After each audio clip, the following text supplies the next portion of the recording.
Title చూడగానే నాని ఏంటి Balayya fans ని టార్గెట్ చేయడం ఏంటి అని అనుకుంటున్నారా? ఇప్పటికే జై బాలయ్య అంటూ కృష్ణగాడి వీరప్రేమగాథ చిత్రంలో బాలయ్య అభిమానులను అలరించిన నాని మరోసారి బాలయ్య అభిమానులను అలరించడానికి తన తదుపరి చిత్రమైన జెంటిల్మ్యాన్ ని బాలయ్య పుట్టినరోజున అంటే జూన్ 10న రిలీజ్ చేయడానికి సన్నాహాలు చేస్తున్నాడు. మోహన్ కృష్ణ ఇంద్రగంటి డైరెక్షన్ లో వస్తున్న జెంటిల్మ్యాన్ చిత్రంపై ఇప్పటికే మంచి అంచనాలు ఉన్నాయి. పైగా నానిని హీరోగా పరిచయం చేసింది మోహన్ కృష్ణ ఇంద్రగంటిని. అష్టాచెమ్మ చిత్రంతో నాని హీరోగా పరిచయమైన విషయం తెలిసిందే.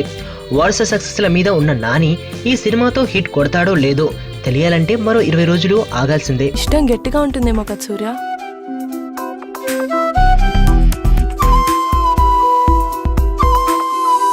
సరే నిజం చెప్పు, నేను ఇష్టమా మీ నాన్న ఇష్టమా? నానా